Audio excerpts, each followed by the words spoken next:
The crystalline command chamber of the Sovereign's wrath hummed with an energy that could power a small moon. Admiral Zektar stood before the massive holographic display, his forearms crossed behind his back, watching as thousands of red dots converged on a single blue marble suspended in the void earth. "Admiral," came the voice of his tactical officer Vrex. The reptilian creature's scales shimmered under the bridge lights. "All fleet elements have reported ready. 3,000 ships across 17 different species. The humans won't know. What hit them?" Zektar's mandibles clicked in satisfaction. In his 200 years of conquest, he had never assembled a force this massive.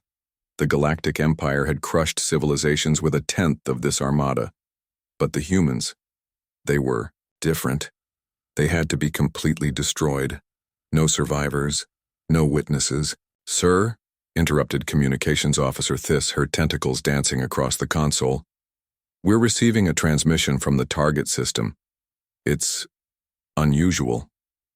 "Unusual how?" Zektar turned, his 6 eyes focusing on the pale, jellyfish-like being. "It's coming from a single ship, a small vessel, maybe 50 meters long. It's heading directly toward our fleet." A collective growl of amusement rippled through the bridge. Zektar's mandibles clicked faster, the equivalent of human laughter. "One ship?" Vrex hissed. "Against 3,000? Put it on screen. I want to see what madness looks like." The main display shifted to show a sleek white vessel that looked more like an arrowhead than a warship. It moved with impossible grace, its hull reflecting the starlight like liquid mercury. As they watched, it came to a complete stop exactly 1 million kilometers from the fleet's leading edge. "They're broadcasting on all frequencies," Thys reported. "Audio and visual." "Let's hear what the condemned have to say," Zektar said. The screen flickered, and suddenly they were looking at a human. The creature sat calmly in what appeared to be a simple chair, wearing nothing more elaborate than a dark blue uniform. No decorations, no weapons visible, no signs of fear or desperation. Just stillness. The human was neither young nor old, with graying hair at the temples and eyes the color of steel. When he spoke, his voice carried the weight of absolute certainty. "I am Captain Marcus Chen of the Terran Defense Initiative. I have been sent to deliver a message to the Galactic Empire." The bridge fell silent. Even the ship's systems seemed to quiet, as if the universe itself was listening. "You have assembled an impressive force," Chen continued, his gaze seeming to look directly at each viewer.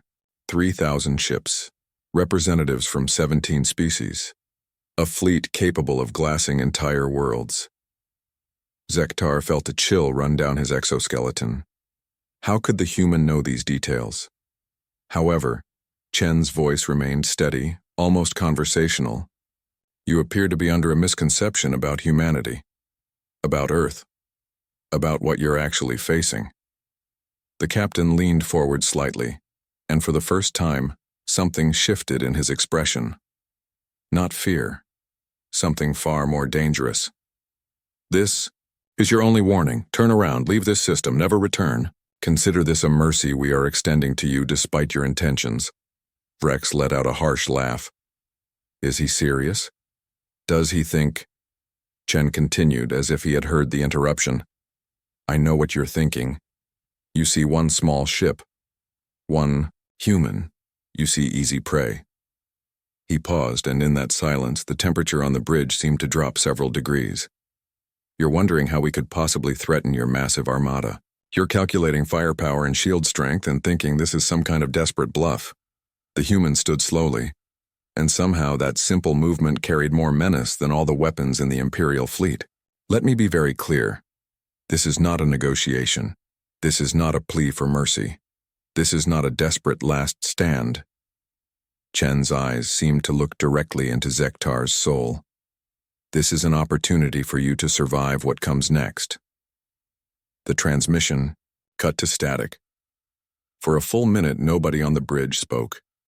The only sound was the distant hum of the ship's massive engines and the soft beeping of monitoring systems. "Sir?" Vrex's voice was uncertain now. "Orders?" Zektar stared at the spot where the human's face had been. In 2 centuries of conquest, he had heard every kind of threat, Every form of desperate bravado, every type of last-minute plea. This was none of those things. This had been a simple statement of fact. "Scan that ship," he ordered. "Full spectrum analysis. I want to know everything.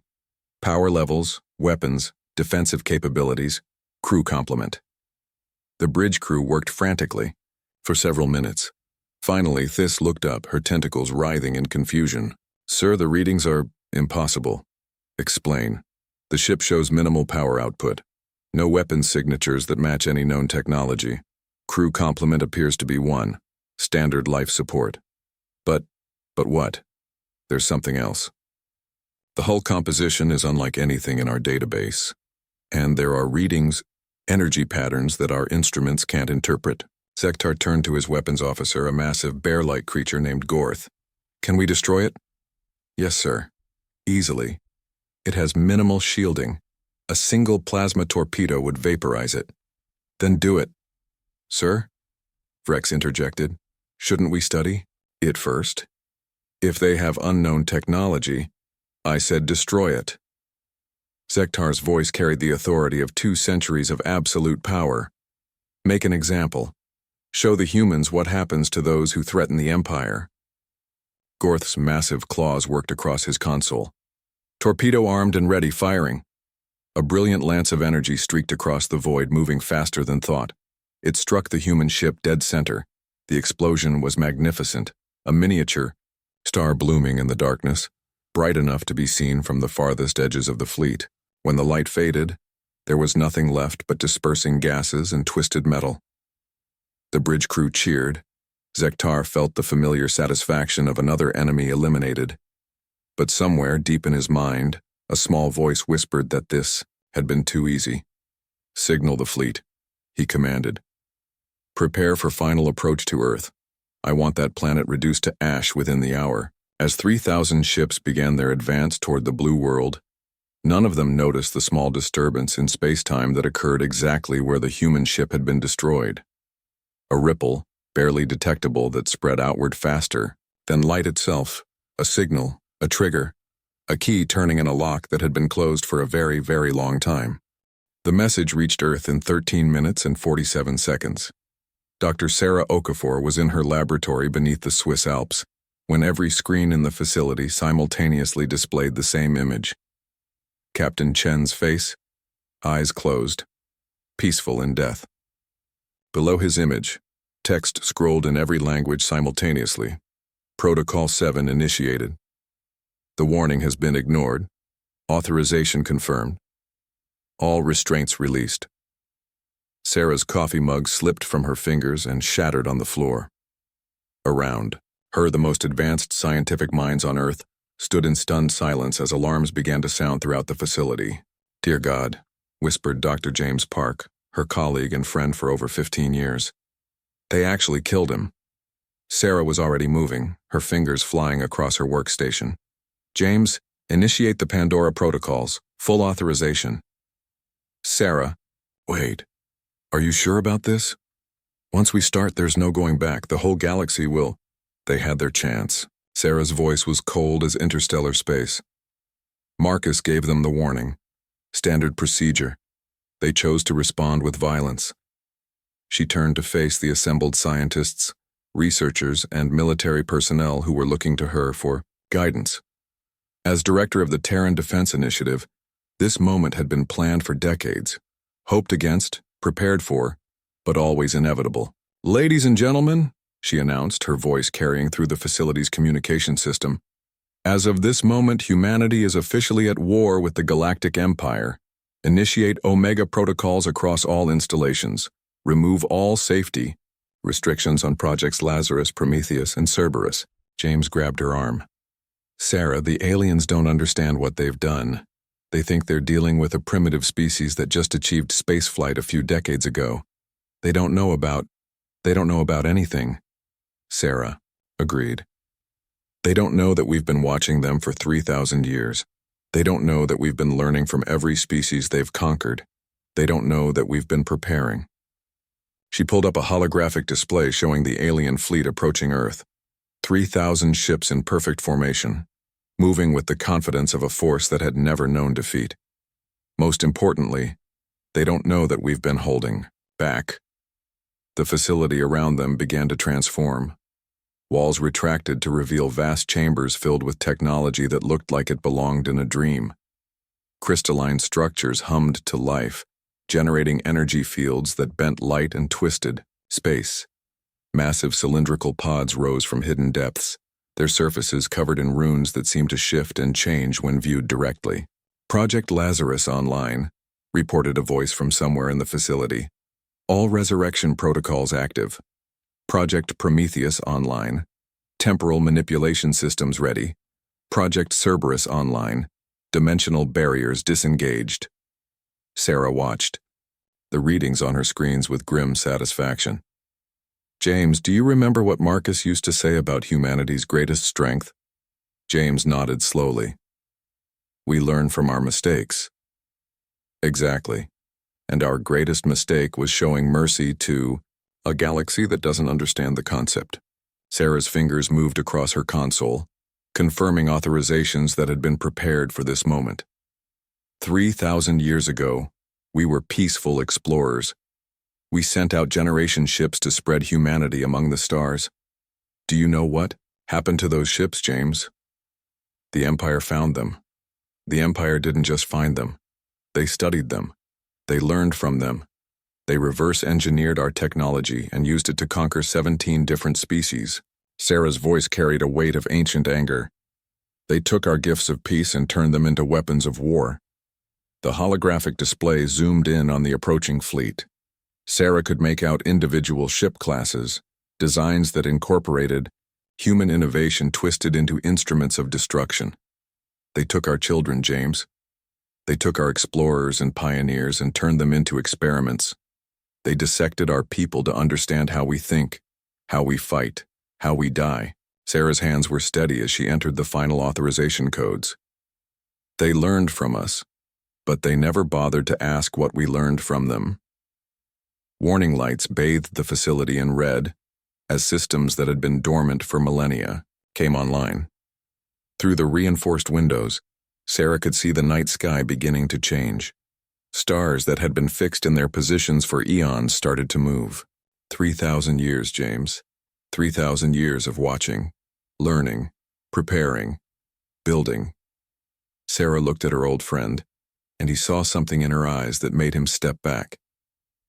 They wanted to see what happens when you threaten humanity. She pressed the final button. Now they'll find out. Above them, the Earth's moon cracked open like an egg. What emerged was not technology as the galaxy understood it. It was something else entirely. A fusion of engineering and artistry, of science, and something approaching magic. A structure, the size of a continent, unfolded itself into space, its surface covered in geometric patterns that hurt to look at directly. Similar structures were emerging from every planet in the solar system. From hidden installations on Mars. From the depths of Jupiter's storms. From stations that had been disguised as asteroids for 3 millennia. The alien fleet was still an hour away from Earth. They had no idea that they had just flown into the most elaborate trap in galactic history. Signal all installations, Sarah commanded. Begin Phase 1. Let's show them what 3,000 years of preparation looks like. James watched the displays in growing horror and fascination. Sarah, what have we become? She turned to look at him one last time before the transformation began in earnest. We became what they forced us to become, James. We became what was necessary. And what's that? Sarah's smile was beautiful and terrible. We became human. Admiral Zektar was reviewing target coordinates when the first anomaly appeared on his sensors. Sir, Rex called out, his voice carrying a note of confusion. I'm detecting massive energy spikes throughout the system. Multiple sources. Elaborate. Well, sir, it appears that several planetary bodies are changing. Zektar looked up from his tactical display. Changing how? Before Rex could answer, the main screen automatically shifted to show Earth's moon. What Zektar saw defied everything he knew about planetary formation and stellar mechanics. The moon was opening, its surface splitting apart along geometric lines to reveal something vast and complex within. "By the Emperor's beard," breathed Gorth, his massive frame trembling. "What is that thing?" None of them had an answer. The structure emerging from Luna was beyond their understanding. Part machine, part living organism, part something else. Entirely. It moved with organic fluidity while displaying the precision of advanced engineering. Crystalline spires twisted upward like growing trees, while metallic surfaces rippled like liquid mercury. "Sir," Thais reported, her tentacles writhing in agitation. "Similar structures are emerging from Mars, Jupiter, Saturn, and it appears every major body in this system." Zektar felt something he hadn't experienced in 2 centuries of conquest. Genuine fear. "Are they weapons?" "I don't know, sir. Our instruments can't properly analyze them. The energy readings are unlike anything in our databases."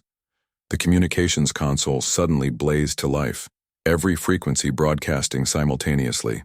But, instead of the calm human from before, the signals carried something else. Voices speaking in languages that predated the Empire, in tongues that belonged to species that had been extinct for millennia. "Sir," Thais whispered, "these signals, they're coming from our own ships." "What do you mean?" "The transmissions are originating from within the fleet, from inside our ships." As if responding to her words, the view screen split into dozens of smaller images. Each showed the bridge of a different Imperial vessel, and on each bridge stood figures that shouldn't exist. Zektar recognized them from historical records. A Velcoran female with the distinctive silver markings of their priest caste, a caste the Empire had exterminated 500 years ago. A crystalline entity whose species had been harvested for their mineral-rich bodies 3 centuries past. A humanoid figure whose face was covered in the ritual scarring of the Zephyrian resistance. The last Zephyrian had died in Imperial labs decades ago. "Greetings," said the Velcoran, her voice carrying the harmonic overtones that had once made her people's songs famous across the galaxy.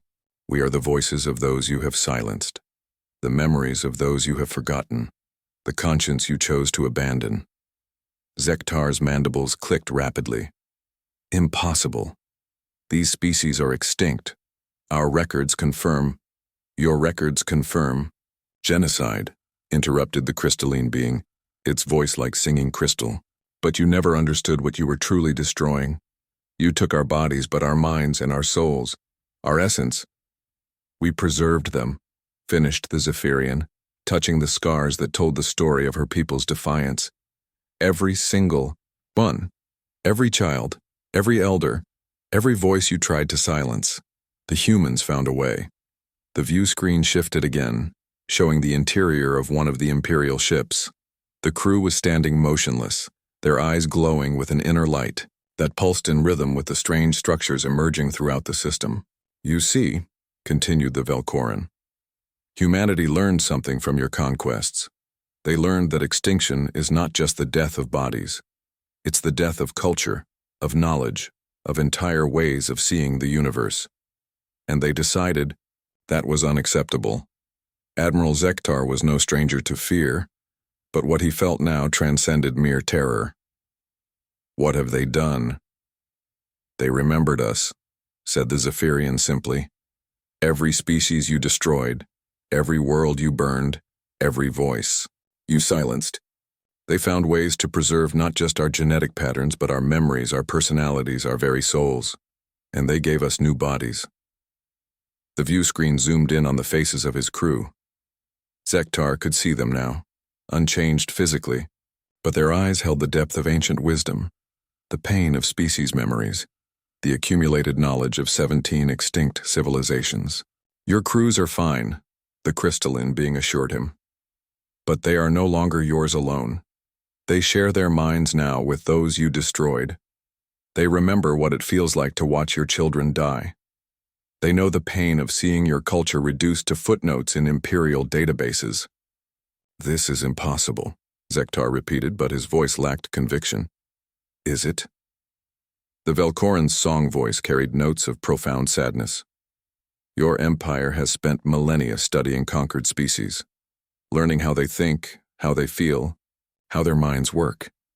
You've mapped neural patterns, cataloged emotional responses, dissected consciousness itself. Did you think only you could benefit from that knowledge? The truth began to dawn on Zektar with the weight of a collapsing star. The humans, they stole your research. Stole implies taking something that belonged to you, the Zephyrian corrected. That research was built on the suffering of our people. The humans simply liberated it. Around the Imperial fleet, space itself began to change. What had appeared to be empty void now revealed itself as a vast network of interconnected structures. Gossamer threads of energy connected every planet, every moon, every asteroid. The entire solar system was revealed to be a single, massive construct. 3,000 years ago, the voices continued in unison. Your empire encountered humanity's first explorers. You captured them, studied them, learned from them. But you made one critical error. You assumed that was all we were. The view screen now showed images from throughout the galaxy, hidden installations on thousands of worlds, concealed observers in every major system, infiltration networks that spanned the breadth of Imperial space. While you were conquering and destroying, the voices explained, we were learning and building. Every species you eliminated, we preserved. Every technology you stole, we perfected. Every mistake you made, we cataloged. Admiral Zektar stared at the impossible vista before him. The solar system had become a spider's web of energy and intention, with Earth at its center like a patient spider waiting for prey to arrive. You want to destroy us, he said. It wasn't a question. Want? The Velcoran's voice carried the weight of centuries of sorrow. We want our children back. We want our worlds restored. We want the galaxy to hear our songs again. But mostly, added the Zephyrian, we want to ensure this never happens to anyone else. The energy patterns throughout the system began to pulse faster, building toward some crescendo that Zektar could feel in his bones. Last chance, Admiral, said the crystalline being. The same offer your people were given. Turn around, leave, never return. And if we don't? The three voices spoke in perfect harmony, carrying the accumulated pain and wisdom of 17 dead civilizations. Then you'll learn what it means to face not just humanity, but everyone they've ever failed to save. Admiral Zektar had built his reputation on never backing down from a fight. 2 centuries of conquest had taught him that retreat was just another word for delayed defeat. Even now, faced with the impossible, his military instincts demanded action. All ships, he commanded, his voice carrying across the fleet's communication network. Open fire. Destroy everything. Show these ghosts what Imperial firepower can do. The response was immediate and overwhelming. 3,000 ships unleashed their fury simultaneously. Plasma cannons, quantum torpedoes, singularity bombs, and weapons that could crack planets. The combined firepower could have sterilized 100 worlds. The energy beams and projectiles streaked across space toward their targets, lighting up the void like a festival of destruction. For a moment it seemed as if the sheer magnitude of the assault might overwhelm even humanity's mysterious preparations. Then something impossible happened. The weapons simply stopped. Not deflected by shields, not absorbed by barriers, not destroyed by counterfire. They stopped in space as if they had encountered an invisible wall, their deadly energies frozen in time like insects in amber. Report, Zektar barked. Sir, Frex stammered, all weapons have been neutralized. They're not destroyed, just suspended. Our instruments show they're still armed and active, but they won't move forward. Through the view screen, Zektar could see thousands of brilliant points of light scattered throughout space. His fleet's devastating barrage rendered harmless by forces he couldn't comprehend. Impressive display. Came a new voice over the communication system. This time it was human, a woman with steel-gray hair and eyes that held the weight of millennia. 3,000 ships firing in perfect coordination. A beautiful demonstration of Imperial efficiency. Who are you? Zektar demanded. I am Dr. Sarah Okafor, Director of the Terran Defense Initiative. and I'm very disappointed in you, Admiral. The view screen shifted to show a chamber that defied physics. It appeared to exist in multiple dimensions simultaneously, with surfaces that curved in impossible directions and light that cast shadows upward. Dr. Okafor stood at its center, surrounded by holographic displays that showed every ship in the Imperial fleet. We offered you mercy, she continued, her voice carrying the calm authority of absolute confidence. Captain Chen died delivering that message. The least you could have done was consider it. You cannot stop the Empire, Zektar roared. We have conquered 1,000 worlds. You have exactly 14 minutes and 37 seconds before the next phase begins, Dr. Okafor interrupted. I suggest you use that time to listen. The suspended weapons throughout space began to move, not toward their original targets but rotating slowly to point back at the ships that had fired them. 3,000 years ago, your empire made first contact with humanity. Do you know what our first message to you contained? Zektar said nothing, but his mandibles clicked nervously. It was a mathematical proof demonstrating the solution to a problem that had puzzled your greatest scientist for centuries. A gift, freely given, to show our peaceful intentions. Dr. Okafor's expression hardened. Your response was to dissect the crew that delivered it. Around the Imperial fleet, space continued to transform. What had appeared to be distant stars were revealing themselves as massive constructs, their surfaces covered in geometric patterns that hurt to perceive directly. But here's what you didn't know about that first contact. The ship you captured wasn't a diplomatic vessel. It was a Trojan horse. Every component, every circuit, every molecule was designed to be studied. And when your scientists took it apart, they inadvertently introduced something into your empire's technology base. Zektar felt his primary heart skip a beat. What? Nanoscale, observers, self-replicating, virtually undetectable, and programmed with one simple mission: learn everything about the civilization that destroyed their creators. Dr. Okafor smiled, and it was not a pleasant expression. For 3 millennia, Admiral, we have been inside your empire, inside your ships, your computers, your weapons. We know everything about you. The truth struck Zektar like a physical blow.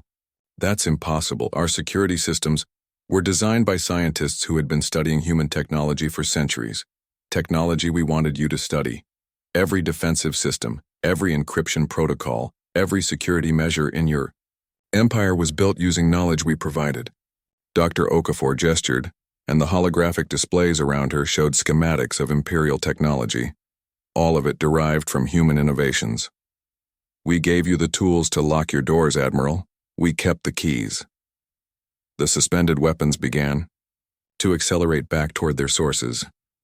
But more than that, Dr. Okafor continued, we learned from your methods. Every species you conquered, every world you destroyed, every atrocity you committed. We studied it all, and we asked ourselves a simple question: how do we ensure this never happens again? The answer appeared on screens throughout the Imperial fleet. Images of impossible technologies, of beings that transcended physical form, of civilizations that existed in the spaces between dimensions. We decided that conquest requires ignorance. It requires believing that your way is the only way, that your perspective is the only valid one. Dr. Okafor's voice took on an almost gentle tone. So we eliminated that ignorance. The crew members throughout the fleet began to speak, not with their own voices, but with the voices of every species the Empire had conquered. They spoke of their cultures, their art, their philosophies, their ways of seeing the universe. They shared memories of beauty and wonder that the Empire had destroyed without ever understanding. Admiral Zektar watched his weapons officer, the massive Gorth, weeping as he experienced the memories of a Velkaran child's first song. Tactical. Officer Vrex was trembling as he lived through the final thoughts of a crystalline elder, watching her people's last city fall to Imperial forces. Stop this, Zektar whispered. We can't, Dr. Okafor replied. Once begun, the process is irreversible. Your crews are experiencing what we call empathy saturation.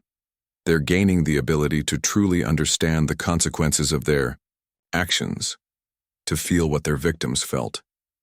The suspended weapons were nearly back to their points of origin now, their deadly payloads still armed and active.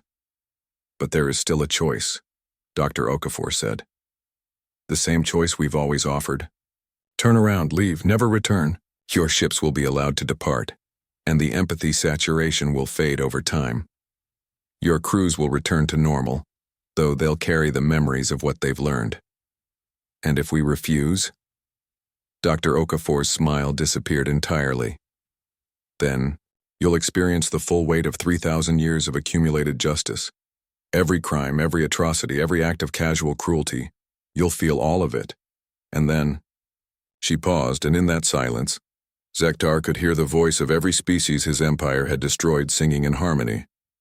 Then you'll face the ones you tried to silence forever. The weapons reached their ships and stopped, hovering just outside, the hull of each vessel like patient executioners awaiting orders. Choose quickly, Admiral. The decision window closes in 30 seconds. Zektar looked around his bridge at his crew, beings who had served him faithfully for decades, now transformed by an understanding too vast for any military mind to contain. He saw his communications officer cradling her tentacles as if holding phantom children who would never sing again. He saw his tactical officer staring at his claws as if seeing them covered in blood that would never wash clean.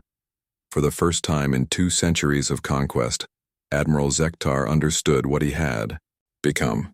Fleet Command, he said quietly, his voice barely carrying across the communication system. All ships withdraw immediately. Set course for Imperial space. Maximum speed. Sir? Vrex looked up, his reptilian features wet with tears that had never fallen before. We're leaving, Zektar said, and the words tasted like ashes in his mouth. We're leaving, and we're never coming back. As 3,000 ships turned away from Earth, the suspended weapons simply vanished. Not destroyed, but returned to the quantum foam from which they had emerged.